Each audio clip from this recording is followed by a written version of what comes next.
So it seems that we as Africans need to unite in reality. We have the aim to create our own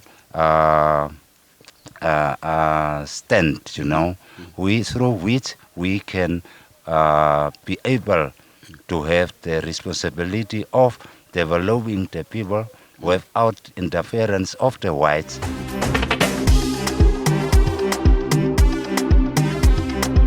So hello, welcome to One Africa Mission with your brother Dubia Anzanse. So One Africa Mission, as we told you, we are in Namibia as we speak now. And currently our mission, as you know, is based on our unity as African people and our dignity. We believe that without unity, we can never gain back our dignity as a people, and our dignity will come from our unity. So we arrive here, and then we are here to meet our elder, who is a traditional leader here. They are the indigenous people here. So we are here to find out from him, because without our traditional leaders, we cannot achieve what we want as a people. So that is why we are here. So I'm not going to talk too much. I'm just going to ask my elder here to introduce himself to One Africa Mission, and then we'll start it from there. So you're welcome to One Africa Mission, my elder. Thank you, my dear. I want to know who you are, what's your name, and then what you represent here. I am Chief Willem Ape, representing one of the Haing clan group called Hope San Traditional Authority. I am also the director of a welfare organization which represents the broader Haing San 7 communities in Namibia regarding their fundamental human rights, fundamental freedom rights, including the right to free, prior and informed consent, the right to self-determination and traditional autonomy. Oh, okay. Oh, that's great. Thank you very much. So you heard it all. He represents a lot here, and they are the indigenous people here. They are the landowners here. So as we said, we believe that we cannot do it without involving our traditional leaders. So what role as a traditional leader you think you can play to encourage this generation of Africans, to stand up and unite the continent of Africa? Thanks a lot for the question. It's a very good question. Out of the point of Namibian societies, I have to express I have to express my views since I am very much suffering here in Namibia. I learned that the African leaders have made the agreement with the white people, Britain, England, and so on. Our justice system is decided by the white people. Our laws are also written by the whites from England. The education system is directly under English curriculum, Our own language as an indigenous persons are not even enshrined in the curriculum of the government in Namibia, which made it impossible for us. So it seems that we as Africans need to unite in reality. We have the aim to create our own stand, through which we can be able to have the responsibility of developing the people without interference of the whites, without interference of any other people, and according to the fundamental laws, human rights be accepted. But it seems that our leaders, mainly in Namibia, are too corrupt. They are likely to bribe you always. And my community has been impoverished, so they are now, at the end of the day, just bribed by the government because they are hungry. And we are sanctioned that traditional leaders of the community, San communities, must be recognized. Government has handpicked one which are not in a position to develop the whole community, 7 of them. That is what the government is doing. There are sanctions put against us. Sanctions Sanctions for put ag- years. put That against you. my people must not get any development program from the government, that we must not be recognized. We are 6 people without being recognized for years. And we are having Not being recognized not as what? recognized as traditional leaders. In Namibia, you know, there is an act of traditional leaders through which we have to apply and being recognized. Now, in this constitution, it's enshrined and stipulated clearly that the kings are not to be recognized. But in this time, to my community in Umsan, the king has been recognized by the government unlawfully, So, instead of chiefs being recognized. so in a nutshell, kings not being recognized. If you look back in history, this was done by the colonizers, colonial criminals, if I call them. It is. So are we still? Are you saying that we're still maintaining that colonial structure that was imposed on us? We did not yet redress from the colonialism. It is the same and more than colonial It was. time now here in Namibia, because the government is sidelining the Haingom people since its independence now for 34 years. We are just suffering, struggling to negotiate with the government. All our negotiations are falling on the deaf ears of the government. That was why I made a mass demonstration at the ancestral land of us, for which I just end up in the custody. No improvement after it too. Nothing has been done up to now. So for 34 years of independence in Namibia is just for the ruling community members of Wambo speaking people and those that are bribed and are running behind them. But we are suffering here. Okay. Just so as I said, our mission is all about our unity as a people, as African people, and these things that you outlined here, it just tells me that we still not we still under colony as African people. We are still Because this thing that you're colonized. talking about, everywhere you go in Africa, indigenous people, this is their situation. This is their reality. So, do you think like a united Africa can bring relief to everybody, including the indigenous Africans? Thank you for the question, but I don't believe so, because African Union is already there. My president, who passed away, let him rest in peace, was also the chairperson of the African Union, but nothing happens. We need to have an organization which would be independent to put their laws, regulations for themselves according to the people's interest, all the Africans, and then only I think we will maybe have a upper hand to be able and take decisions, major decisions and the national decisions. We as Africans need to stand as black people.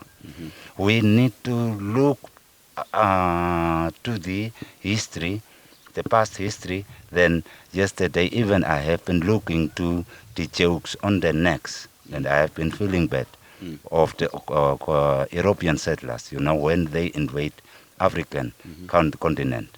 And that is still continuing.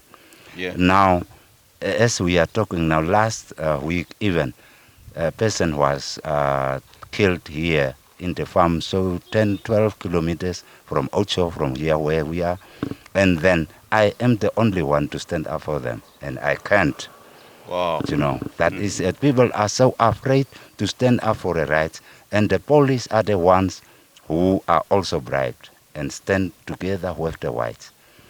Namibian people are running behind the money. You need to have a money to bribe, and to the law does not work. It is a serious problem for the entire continent of Africa, and that is the reason why we are fighting as young people today to see a borderless Africa, an Africa where the children of Africa can move freely, an Africa where the children of Africa can live with dignity. So that is what we are fighting for, to see a united Africa. And then, you talk about the challenges. That means the African Union need reforms. Yes. Recently, the president of Kenya was talking about that. President Ruto was talking about the African Union need reforms and all that.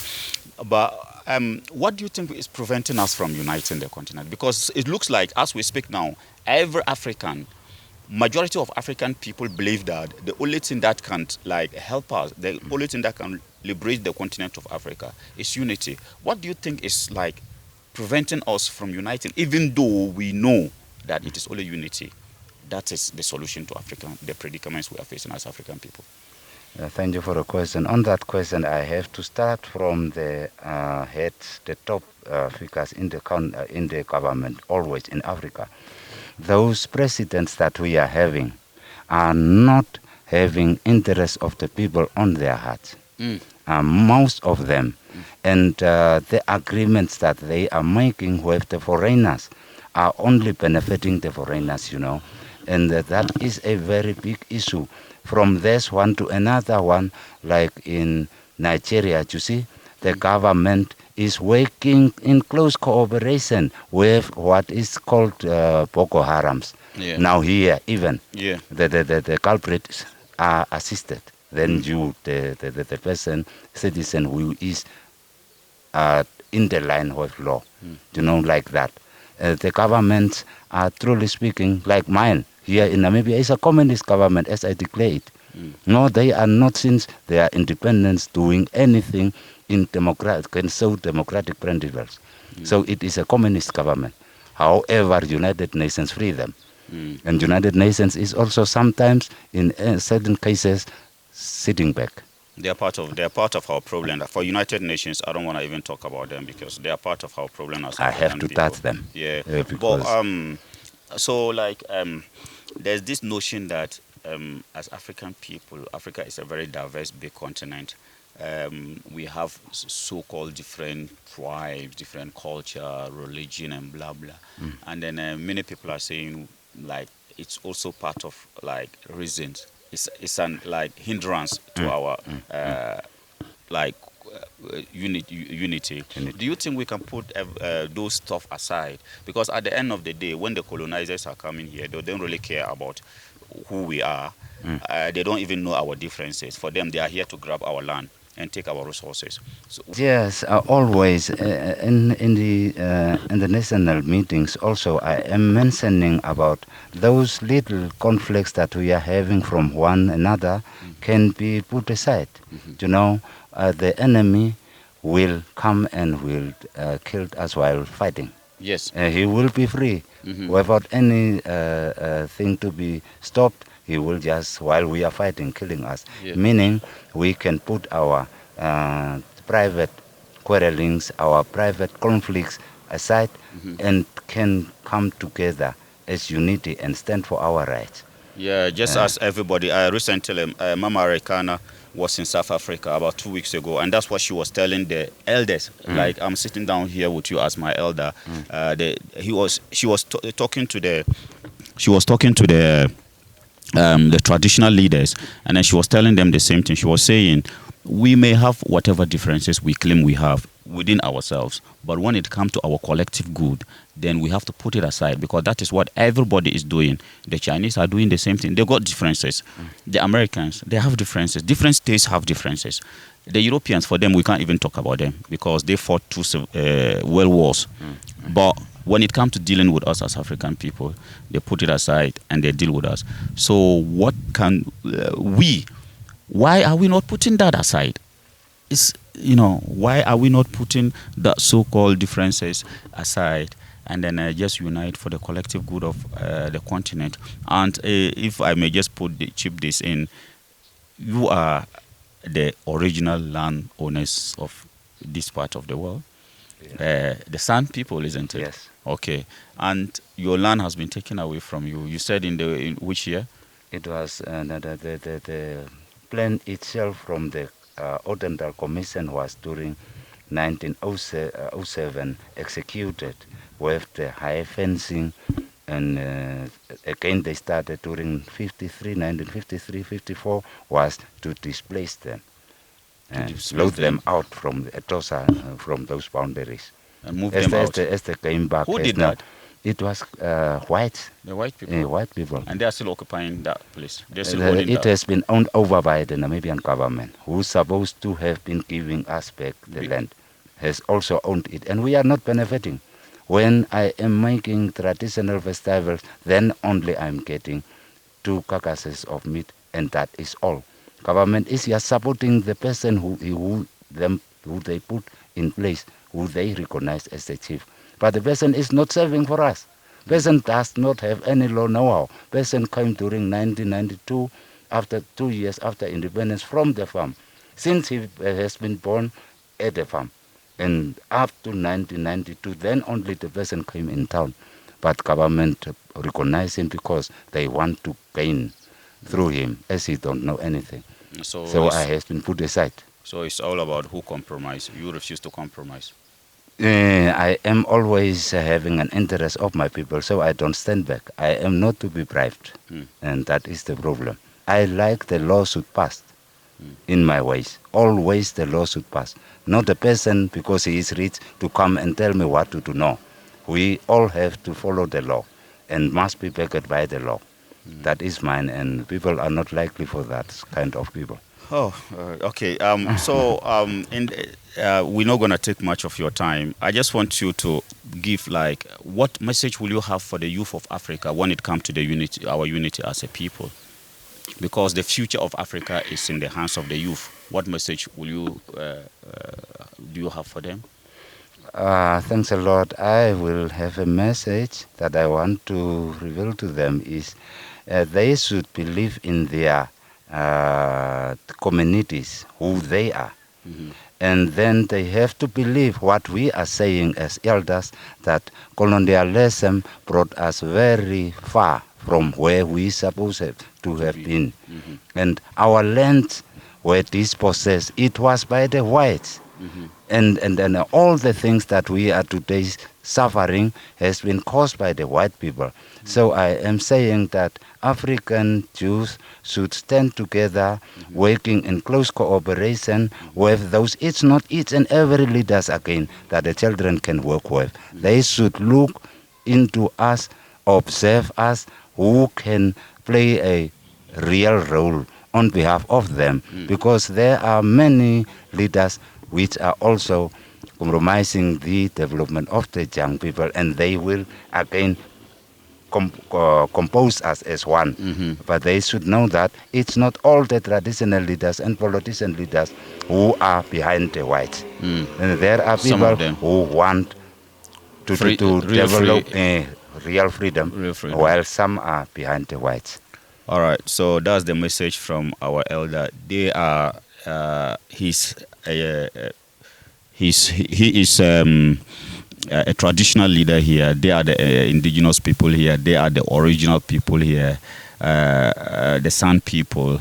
So his message to you, the youth of Africa, is that we should work closely together. And then we should remind ourselves that it is not every leader or every traditional leader who is representing our interests. And it is not every traditional leader who is against our interests. There are people like him who are working for the interests of us, and then we should stand by them. And there are others who are not working for our interests. So we should decipher between those two and then take the right path and then fight for a united Africa. It is only unity that will bring us back our dignity as children of Africa. I thank you very much for coming around, my elder. We are really honored to be here. I'm really honored to have a handshake with this elder of the San people, because I've seen the San people from far, and today it's an honor to sit here with you.